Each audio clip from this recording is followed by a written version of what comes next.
সঠিক মানুষ কখনো তোমার শরীরের প্রেমে পড়বে না। নাটক কম করো প্রিয়।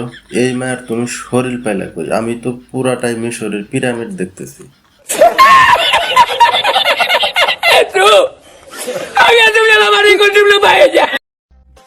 শরীরে পেট, পেটে নাবি, বানিয়ে দাও না তোমার বন্ধুদের ভাবি। সংবিধিবদ্ধ সতর্কীকরণ, এসব ভিডিও দেখে গিটার বাজিয়ে কারো গিটারের তার ছিঁড়ে গেলে আমি মোটেও দায়ী থাকবো না।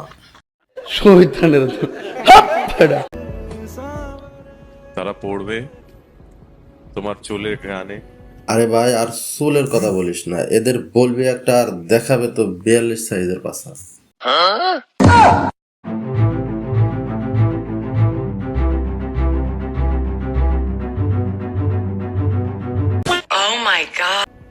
তোমার চোখের চাউনিতে এবং তোমায় এক নজর দেখতে পাওয়া।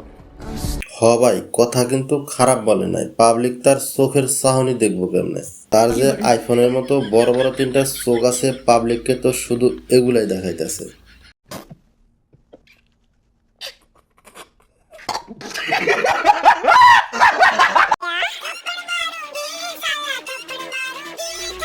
কথা কিন্তু খারাপ বলে না। আপনাদের হোগায় যে পরিমাণ কারেন্ট, হোগার ভিতরে শুধু থাপড়ানোই দরকার। तुझे पता था तेरा शादी है तुझे घोड़ा पे बिठाया है। আরে বোন, বাচ্চাটারে এভাবে না থাপড়ায় থাপুর গুলা তার হোগার ভিতরে মারেন। যদি না পারেন তাহলে মোশারফ ভাইকে খবর দেই, তার হোগার ভিতরে লাথি মারতে হবে।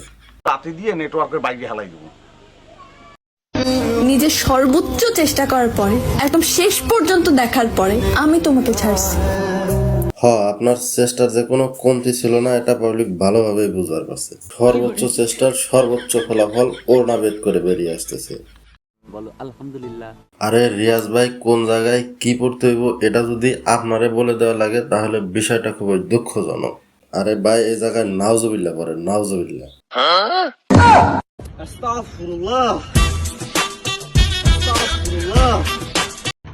বাংলাদেশ থাকবে না, থাকবে না বাংলাদেশ। মিস্টার ময়ূর পাখি, আমাদের এসব বালছালের ভয় দেখে কোনো লাভ নেই। আমাদের দেশে এখন যে পরিমাণ পারমাণবিক বোমা আছে, রাশিয়াও তো আমাদের দেখে এখন আতঙ্কে থাকে। ও এগুলো কি বলছি?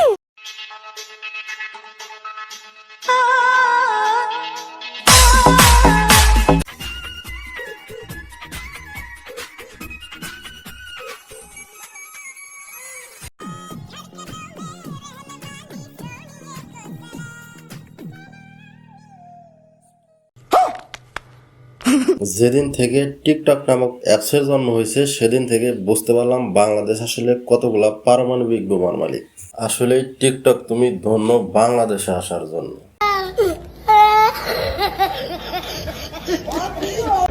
বাংলাদেশিরা তারা হয়তো খেতে পারবে না কিছুদিন পর। দাদা ময়ূর, তোমাকে এতক্ষণ যে বোমা দেখালাম সেগুলো হয়তো তুমি ভালো করে খেয়াল করো নাই।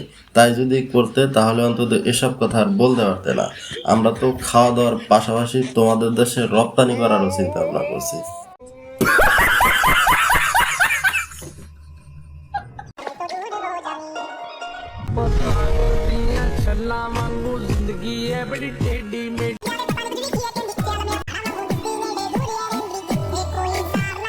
গাইস, আগে গ্রীষ্মকালে আম কাঁঠাল খাওয়ার জন্য সবার স্কুল 1 মাস করে বন্ধ দিত।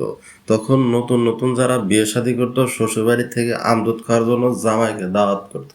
কিন্তু গাইস, দুঃখের বিষয় হলো তখন আম দুধের প্রচুর দাম থাকতো। তখন থেকে আমাদের আঞ্চলিক ভাষায় একটা কথার প্রচলন ছিল,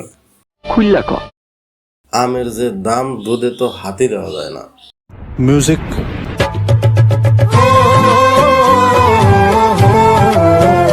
গাইস, এতক্ষণ গল্প বলার মানে হলো আমি আবার এসব কথা সরাসরি বলতে পারবো না। দেশে কিছু গরিব মানুষ আছে, তারা সব সময় দুধ ডিম কিনে খেতে পারে না। আর কিছু টিকটকার আছে, তারা তো দেখি পারমাণবিক বোমা নিয়ে লড়তে পারে না।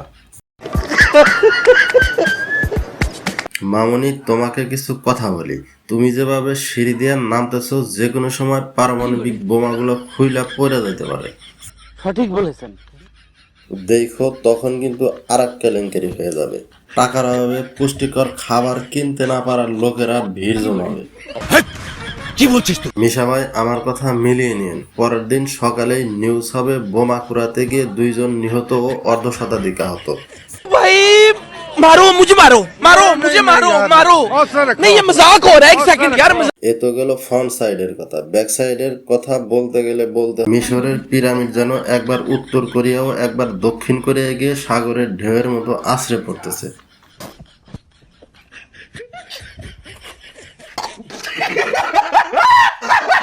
আপামনি, আপনাকে কিছু কথা বলি, একটু মনোযোগ দিয়ে শুনেন। যেভাবে অশ্লীলভাবে ভিডিও বানাইতেছেন সমাজ নষ্ট করার জন্য আপনার মতো একটা মেয়ে যথেষ্ট।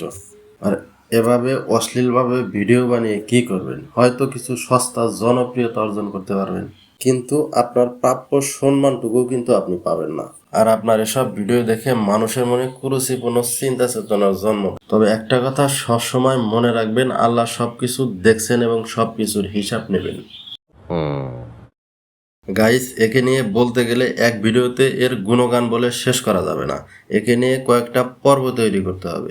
একে নিয়ে পরবর্তী পর্ব চান কিনা কমেন্টে একটু জানিয়ে দিন। আর আমি জাহিদ পরবর্তী পর্ব নিয়ে বরাবরের মতো সোম ও শুক্রবারে আপনাদের সামনে হাজির হয়ে যাব। সো গাইস, আজকের ভিডিও এ পর্যন্তই। দেখা হবে পরবর্তী কোনো ভিডিওতে। সে পর্যন্ত সবাই ভালো থাকুন, অন্যকে ভালো রাখুন।